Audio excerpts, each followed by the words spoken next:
নবাবগঞ্জে গরু ডাকাতির ঘটনায় দুটি ষাঁড় গরু উদ্ধারসহ ৬ জন গ্রেফতার। আসসালামু আলাইকুম। আজকে শুক্রবার, ছুটির দিন, কিন্তু এর মাঝেও আসলে আমাদের কর্ম যেহেতু থেমে নেই, এই জন্য আপনাদেরকে নিমন্ত্রণ করা। তো আজকে আমাদের যে প্রেস রিলিজ আপনাদেরকে যে বিষয়ে আমরা ডেকেছি সেটি হচ্ছে যে নবাবগঞ্জে একটি গরু ডাকাতির ঘটনা ঘটেছে গত ২৫ তারিখ নবাবগঞ্জ থানার বলবন্ত চরে। সেখানে জনৈক খুরশেদ আলম তার বাড়িতে রাত ২টার দিকে ৬-৭ জন ডাকাত আসে। তারা এসে তাদেরকে ভয় ভীতি দেখিয়ে সেখান থেকে দুটি গরু ডাকাতি করে নিয়ে যায়, এবং তারা যখন জেগে যায় টের পাওয়ার ফলে খুব বেশি নিতে পারেনি। তার কাছে আরো ৫টি গরু ছিল তার বাড়িতে, সেগুলো নিতে পারেনি। তো এই ডাকাতির ঘটনা হওয়ার পরে তারা যখন আমাদের থানায় অভিযোগ করেন, তখন আমরা আমাদের এখানে নবাবগঞ্জ থানায় একটি মামলা রুজু হয়, এবং ঢাকা জেলার সুযোগ্য পুলিশ সুপার জনাব মোহাম্মদ আসাদুজ্জামান পিপিএম স্যারের নির্দেশে স্যার আমাদেরকে নির্দেশনা দেন যে যেহেতু গরু মানুষের একটি মূল্যবান সম্পদ, অতি দ্রুত যেন এই ডাকাত চক্রকে গ্রেফতার করা হয় এবং ডাকাতি মাল উদ্ধার করা হয়। তো স্যারের নির্দেশনা পাওয়ার সাথে সাথেই আমাদের নবাবগঞ্জ থানার অফিসার ইনচার্জ জনাব মোহাম্মদ শাহজালালের নেতৃত্বে আমাদের এখানে একটি চৌকস টিম, এখানে মামলা তদন্তকারী কর্মকর্তা জনাব এসআই লুৎফর সহ অন্যান্য অফিসার বিন্দু, তারা অভিযান পরিচালনা করে।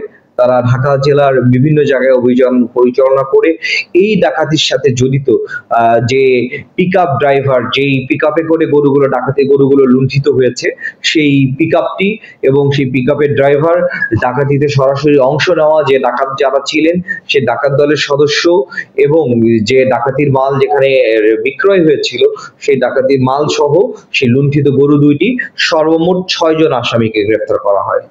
এবং এই সময় এই ডাকাতির দলের সদস্য যারা ছিলেন তাদের কাছ থেকে একটি ছুরি, ডাকাতির কাজে ব্যবহৃত একটি ছুরি, একটি দা, এবং ডাকাতির কাজে ব্যবহৃত যে পিকআপ, এবং যে দুইটি ষাঁড় গরু, বিদেশি গরু, এই দুইটি গরু ছিল, সেই গরু দুটি উদ্ধার করা হয়। আনুমানিক প্রায় ৩ লক্ষ টাকার মতো মূল্য হবে। আমরা যে ডাকাত দলগুলোকে ধরেছি এদের মধ্যে আমরা দেখেছি যে এখানে কিছু চাঞ্চল্যকর বিষয় আছে, এটা আপনাদের সাথে আমরা একটু শেয়ার করতে চাই। যে ডাকাত দলগুলিকে ধরেছি, এই ডাকাত দলগুলোর বেশিরভাগই স্থানীয়।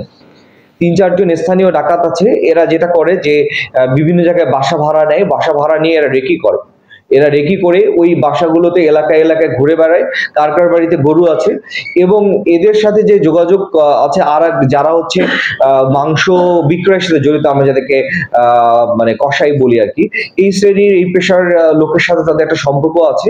তো আমরা এই ডাকাতির মামলাটি তদন্ত করতে গিয়ে দেখেছি যে এই ডাকাত দলের সদস্যরা, এদের সবার নামেই বিভিন্ন থানায় মামলা আছে, মাদক মামলা, ডাকাতি মামলা সহ বিভিন্ন ধরনের মামলা আছে।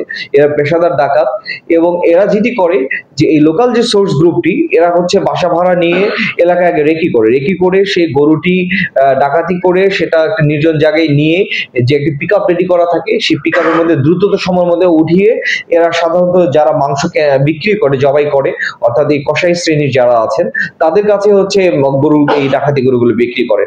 তো আমরা এই চক্রটির 2 জন কসাইকে গ্রেফতার করেছি যারা এই গরু কিনে বিক্রয় করে, এরকম 2 জনও গ্রেফতার আছে আমাদের কাছে। আপনারা জেনে খুব খুশি হবেন যে আমরা মামলা রুজু হওয়ার 12 ঘন্টার মধ্যে এবং ঘটনা ঘটার প্রায় 24 ঘন্টার মধ্যে আমরা এই দলের অধিকাংশ সদস্যকে আমরা গ্রেফতার করেছি।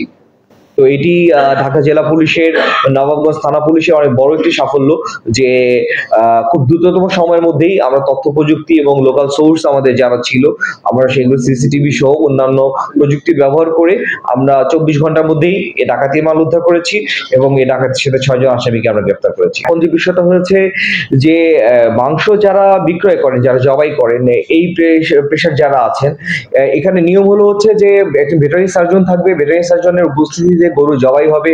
গরুর প্রতিটি গরু যে প্রতিদিন কতটি গরু জবাই হলো, বিক্রয় হলো, এগুলোর চালান থাকবে, এবং সেই চালান কপি বাজার কমিটি বা যে কমিটি আছে সেখানে জমা দিতে হবে। তো এই জায়গাটাই আসলে সবার দায়িত্ব নেওয়ার বিষয় আছে। আমরা যখনই এই ধরনের অভিযোগ পাচ্ছি আমরা কিন্তু অভিযান করছি, সেই জায়গায় অভিযান করে তাদেরকে গ্রেফতার করে আইনগত ব্যবস্থা নিচ্ছি। তো আমি আহ্বান জানাবো যারা বাজার কমিটির লোকজন আছেন, যারা এই ভেটেরিনারি সার্জন আছেন, তারা এই বিষয়গুলো তদারকি করবেন, এবং যারা বাজার কমিটির লোক আছেন তারাও দেখবেন যে কতটি গরু জবাই হলে গরুগুলো চালান আছে কিনা এই বিষয়টি সতর্ক থাকার বিষয় আছে। বাদী অভিযোগ করেছেন যে 6-7 জন লোক তাদের বাসায় যায়, তারা যাওয়ার পরে তারা যখন শব্দ শুনে টের পায় তখন তারা ওই ছুরি এবং দা দেখে ভয় দেখিয়ে তাদেরকে ওই আটকিয়ে সেখান থেকে দুটি গরু নিয়ে তারা সরে পড়ে। যে সামনে পবিত্র কোরবানির ঈদ আসতেছে এবং এই কোরবানি ঈদকে কেন্দ্র করে আমরা জানি যে অনেক কোরবানির পশুর একটা বাজার থাকে এবং বিশেষ করে যারা সাধারণ মানুষ প্রান্তিক কৃষকরা তাদের গরু ছাগল পালন করে এবং সেই কোরবানির সময় একটা ভালো দাম পায় এই আশায় বিক্রয় করে, তাদের একটা মূল্যবান সম্পদ। তো সেটিকে লক্ষ্য করে ইতিমধ্যে আমাদের পুলিশ সুপারস্টার নির্দেশনা দিয়েছেন, আমরা রাত্রিকালীন যে চেকপোস্টটি এটির সংখ্যা আমরা বাড়িয়ে দিয়েছি। আমাদের আগে এখানে 4টি চেকপোস্ট ছিল, এখন আমরা 6টি চেকপোস্ট করেছি এবং একই সাথে টহলও বাড়িয়ে দিয়েছি। আমরা একই সাথে গ্রাম পুলিশদের নিয়ে আমরা সভা করছি, আমরা বিভিন্ন বাজারের সাথে কথা বলছি। আমরা দেখেছি যে বিশেষ করে রাত্রিকালীন দেখা যায় যে একটি প্রবণতা পিকআপ যারা আছে, খালি পিকআপ বা ট্রাকে এসে গরু চুরি করে বা ডাকাতি করে খুব দ্রুত সরে পড়ে, এগুলো যাতে আসতে না পারে